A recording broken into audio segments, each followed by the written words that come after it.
Hello viewers, welcome to my channel and thank you for watching the videos and subscribing the channel. इस video में 2024 CSC paper 1 question 2A कर रहे हैं. Consider a linear operator t on r cube over r defined by t x y z is equal to 2x 4x minus y 2x plus 3y minus z. Is t invertible? If yes justify your answer and find t inverse. तो यहाँ पर हमें सिर्फ ये दिखाना है कि a जो है कोई matrix that is if non singular तो वो इन्वर्टेबल है. मीन्स हमें दो कॉन्सेप्ट पता होने चाहिए कि ए ये जो कि इसकी डिटर्मिनेंट 0 होती है, ए जो है स्क्वायर मैट्रिक्स है, ये सिंगुलर मैट्रिक्स कहलाएगी और ये नॉन इन्वर्टेबल होती है. And if determinant of this is non zero means non singular तो ये इन्वर्टेबल होती है. या कहें कि इसका हम इन्वर्स निकाल सकते हैं. एक हमें कर्नल की डेफिनेशन पता होनी चाहिए. कर्नल जो है डिफाइन किया जा सकता है अगर हम एक मैपिंग लें f जो कि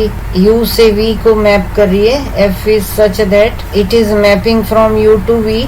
f इज लीनियर मैपिंग. तो कर्नल ऑफ f होगा set of the elements in f that maps into the zero vector that is 0 in u. So we can write kernel f is equal to v belongs to v such that fv is equal to 0. Basically kernel जो है एक non singular matrix का जो है kernel of a matrix is the set of vectors that are mapped to 0 by the matrix, and for non-singular matrix the kernel is empty. So we assume let w is equal to kernel of t. So we need to show that t is a non-singular.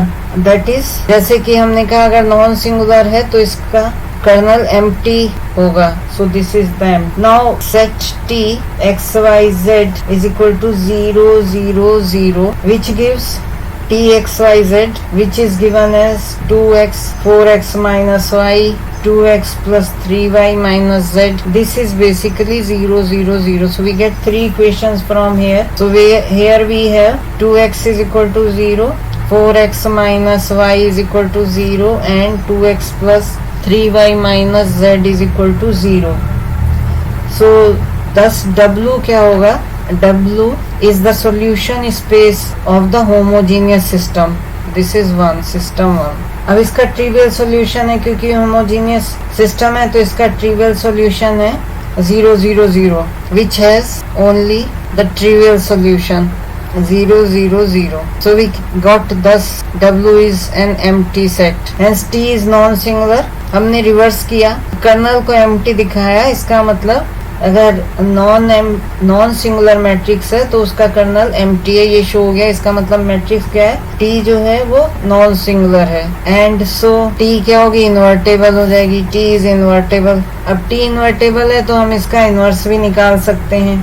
So we से set T xyz is equal to RST. So if we write T inverse of RST will be what? XYZ. So we have 2x 4x minus y 2x plus 3y minus z is equal to RST. So 2x is equal to R, 4x minus y is equal to S and 2x plus 3y minus z is equal to t.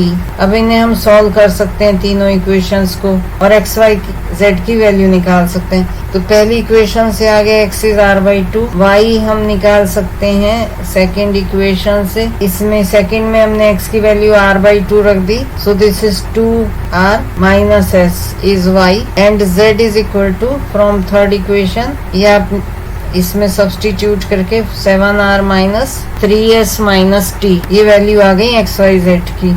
So that's what we wanted to calculate. t inverse rst is equal to xyz and which is equal to r/2 2r minus s and 7r minus 3s minus t. This is t inverse of rst. और अगर हमें यहाँ से निकालना है t inverse of xyz तो ये भी this will be equal to 1/2x 2x minus y and 7x minus 3y minus z. ये आंसर है. This is the answer.